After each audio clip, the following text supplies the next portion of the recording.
I mean, treat everybody like family, to be honest, and just work with integrity. Technically, yes, as a trash company, if we take it, it's out of the home, it's ours. That's just not how we work.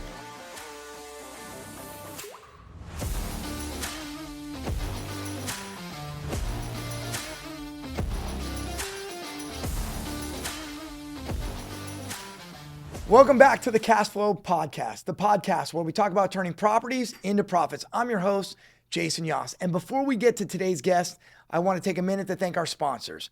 First, I want to thank Daniel's Plumbing, covering San Diego, Orange County, and then Inland Empire.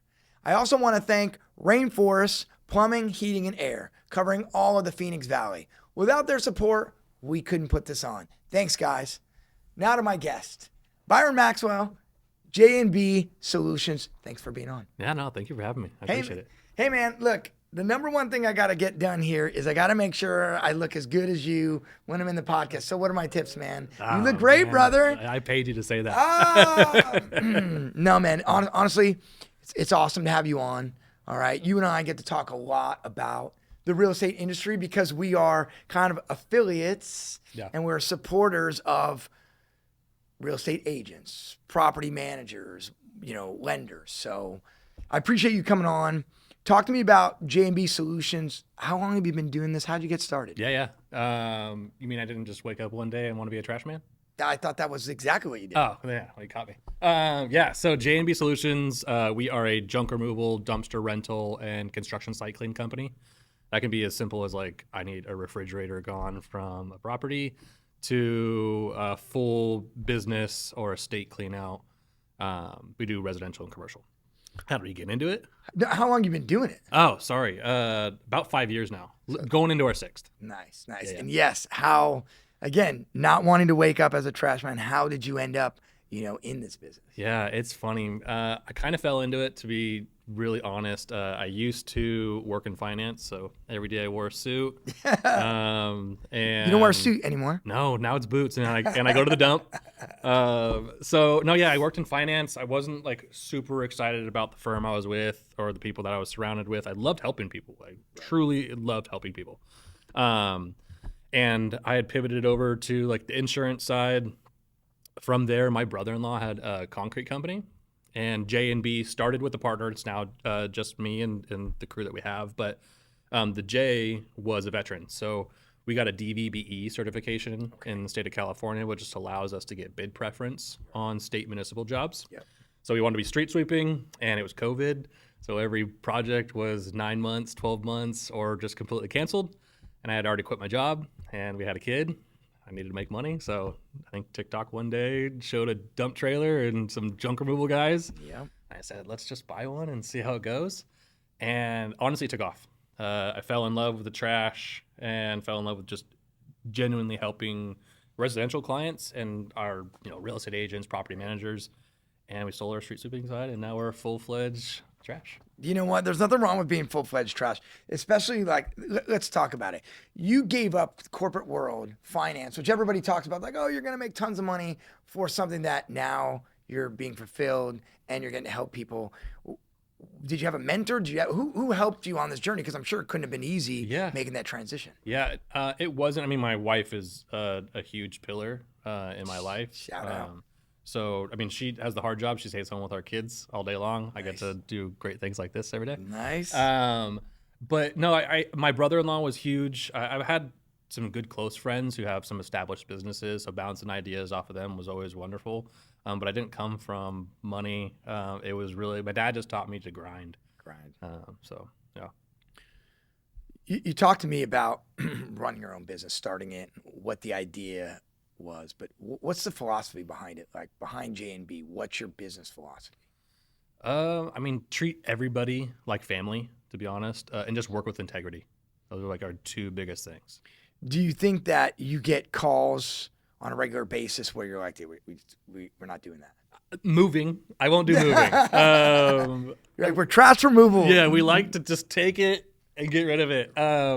So the moving is usually no, but to be honest, we'd make this joke that all of our handles are not your average junk hauler, because the answer is usually yes. We'll do almost anything. the grosser it is, the nastier it is, the harder the project. That's where we really thrive. So there's not much that we won't do. So you're I'm going to say yes, and then we'll figure it out on the way. That's like my motto is the answer is always yes. You just figure it out. I love it. I love it. I mean, it makes sense, but how did you foster this relationship with realtors, property managers like Golden West? Like, how did you get that going? Yeah. I think it started kind of early in the sense that we realized that our residential clients are amazing and we love them. But I mean, who really needs trash removal that many times in their life? Yeah. Like they're going to Starbucks every single day, but you don't need your house cleaned out 4 or 5 times a year. So it was trying to find a clientele that was in front of the people that we service, but then also needed someone like us often. And property management companies need this often, and real estate agents are right there as well. We absolutely need you more than we want to, but yes, absolutely. And we're here to help. Yeah, that's true. This is true. Let's talk about some of these jobs and the way you approach them, like scariest, best, worst, most memorable. Like, what have you had to deal with that has really, showcases how, you're able to actually help people? Yeah. I mean, I could probably bore you guys with a billion stories about trash. Every day is a new adventure. No day is the same. But I mean, a lot of the times where we can be helpful, and let's just talk about like our real estate space, is the real estate agents have a problem, and it's bigger than they want to handle or can handle. And a lot of the times it happens to be like, I bought this distressed property, and it's got a hoarder situation, or there are squatters, or this client just left all their stuff here and moved out, and we sold them a new home. What do I do with this? Don't know where it needs to go. So that's where we can be super, super beneficial. Have you ever dealt with one of, like, for example, you brought up the, hoarder situation. Have you ever dealt with that kind of situation where it was so bad that, a deal was going to get lost by it? Yeah. Great question. So we work with a lot of investors, and there was specifically a property in Spring Valley. Nice. I think this was like 2 years ago. Great agent, and the house was just destroyed. It's like 1,200, 1,300 square feet, so not very big, on a bigger parcel, but like every nook and cranny of this house was filled. It got so bad to the point where the people living in the house were actually living in a tent in the front yard. They weren't even living in the house anymore. Yeah, the dogs and the chickens were inside the house. Yes. So outside of all of their stuff, there was probably inches and inches of chicken poop and animal feces. Wait, and the agent, like the agent was just, what do you do? What was their plan? They were like, we need to sell this. Unfortunately, it needs to go. It needs to be cleaned, and that's not in the agent's purview. It's not in most people's purview, to be honest.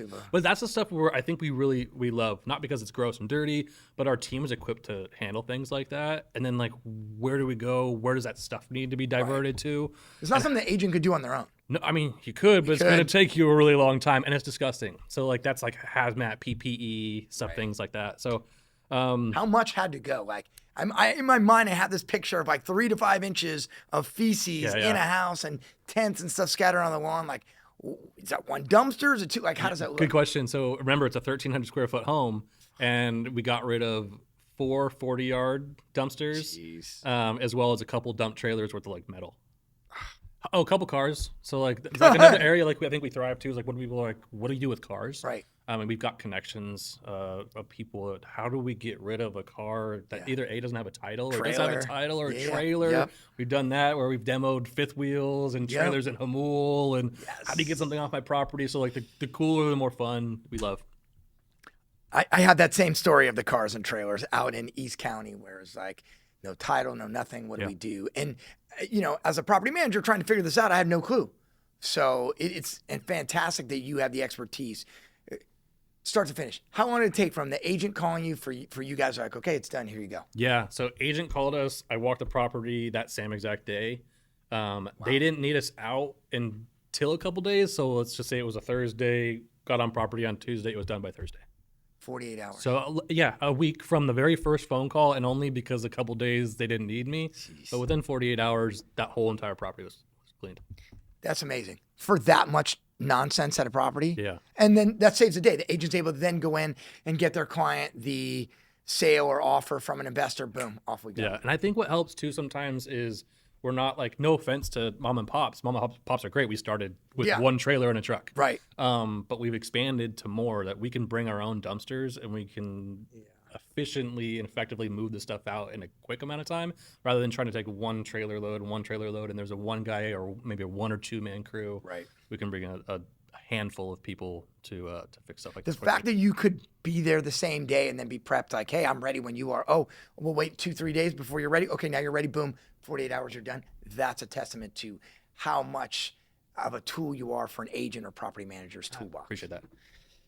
Okay, what about some, like, I know there's rules in California. Like, what do you do when there's like death and stuff like that? Do you have special ways to focus on that? Yeah, I would say that's probably one of the areas we say no to. Okay. We don't typically handle that. But again, like I've been so blessed that I know so many people. I'm shaking so many hands now that they pass us business. And I know some great people that need to take care of things like that. When you go into those type of situations, let's say somebody doesn't die in their home, but they pass away. And I'm sure the family, a lot of them like probably live out of town. They come into town, brothers and sisters trying to figure out how to move on from some of the stuff that's collected in the house. Like, how do you handle that situation? I'm sure it's got to be tough, not just from a property standpoint, like what's junk and what's value, and an emotional standpoint, like you're walking on eggshells because these people have just lost somebody they love. Yeah, it's a good question. And so I think initially I said that we try to run with integrity. I think one of my favorite stories to tell is a house in La Mesa. This is also about 2 years ago. Daughter, her father had passed away. She was inheriting the home, but the home had kind of been taken over by the father, who was a hoarder. But then he had passed, and it sat for weeks and weeks, and it was taken over by rats. So it was just gross. She did as much cleaning as she could, and she got to the point where she was like, I think I've taken everything I need. So long story short, as we're cleaning, we're finding valuables and things like that. We try to put those things aside. Technically, yes, as a trash company, if we take it, it's out of the home, it's ours.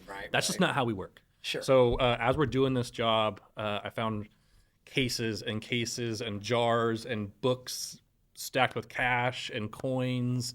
So we tried to put it aside. I call her, and she was like, "Oh yeah, if it's coins, it's fine. Like you can just get rid of them." I'm like, "No, there's quite a few coins, and some of them are old. Like we're talking gold bars from before." The 1800s. We're talking about coins from before the United States was even the United States. Wow. Really cool stuff. Dollar bills from all over the world. So she comes to the house, she looks, and she's like, "Whoa, I'm really glad. My dad said something about having coins, but I didn't know it was this. It was behind bedposts and hidden behind books and in offices." So she gets it appraised. She calls me a couple weeks later, and she's like, $987,000 worth of coins. You paid for yourself. Yeah, right. So everyone always asks, like, why did you not keep that? Almost $1 million, dude. Yeah. You could have gone to Cabo or sent all the guys to this thing. That's not how we work. Yes, it's that technically could be ours, but even when it comes to a couple dollars inside of a house, like that is the homeowners. Yeah. They should have first right of refusal. They don't want $5 that we found in the drawer, then fine, we can take it. Sure. They need to know about this first, and they say take it, then we'll take it, and we can dispose of those things. But that's not ours. Integrity is everything. Reputation is everything, and I love to hear that. All right, as a property manager, I know that I lean on you guys a lot. Okay, and it's all the craze now. So squatters. Yeah. Like, what happens when you get called out, and it's like, look, we're trying to get rid of these people, or we finally got a writ and we need you, talk to me about experiences like that. I know you've seen some crazy stuff. Yeah, we've worked with really cool companies like Squatter Squad. They're based up in Northern California. So like they would handle actually getting the squatters off, but they just don't handle the debris removal. Yeah. And squatters can leave quite a few things behind. Right. We did actually just in November of last year, we did a job up in Vista. Okay. It was a 14-acre property right next to a school, which is crazy. Huge. But 100 squatters, almost 100 squatters on this property. And it had everything from campers to cars to piles and piles of trash, old nursery items. But yeah, and that was another one I think, and we're actually still in phases on that one because that one they had to clean up before fire, and code enforcement would even allow them to move into the next phase. Right. So just in phase one, I think we got rid of 20, 30 yards worth of stuff, as well as like a couple 30 yards worth of like metal, 10 cars. 10 cars. And there's still probably 2 or 3 motorhomes that need to go. Okay, tell me about the cars. Like when you move a car, like title, no title, like what does that entail? Yeah, so we work with a towing company that handles all of it. But the great thing is, like, you just tell us what needs to go, and we get it gone. Work with the towing company. They come up, they get it. They do all the paperwork on the back end. Perfect. And it gets handled at junkyard. Nice. Yeah, it's not like you can just hook the car up to your Ram and pull it out of there. And these guys do. Right. And we've done that before where we have some flatbeds, but this is usually title stuff. You have a title, we can handle that for you. You don't have a title, I don't want to do that. Yeah. I'll get someone else. Yep. And when you do deal with the city on a lot of these, are they come and check that you're doing things a certain way? Yeah. Or is it kind of a free-for-all, like, well, do it how you want to do it? No, I mean, everyone's working in cohesion, right? So, like, you're working with the property owner and the city or code enforcement to making sure that, one, you're doing what they want done. Yeah. Okay, this area needs to be cleaned before they will even allow you to parcel or sell this lot. So everyone working together to make sure that it's all done. And while I'd say most of the time it's just clean the property top to bottom, some of these bigger ones, it takes a lot more cash to do things like that. So there's a little bit of 7 acres worth of work is, that's not 1,300 square feet. Yeah. It takes a lot longer, but yeah. When people call you, especially like real estate agents, what's one thing you wish they would know before they picked up the phone? Yeah.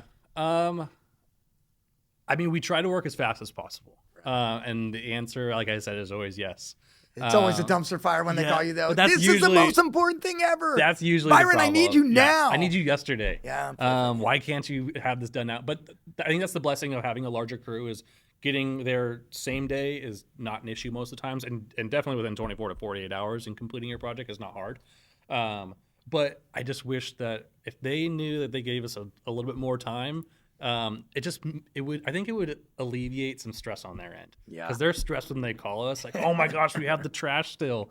And if they just thought 24 or 48 hours in advance, they could take that stress off their shoulders and focus on things that make them money, and then just say, okay, the trash guys are coming tomorrow, or they're coming today, they're going to get that cleaned out. So the more time you give us, the more professional, I think the better process we can give you and your clients, so that it seems seamless and it doesn't seem like, oh crap, we're at the very end and we have this whole house full of stuff before it goes into escrow tomorrow.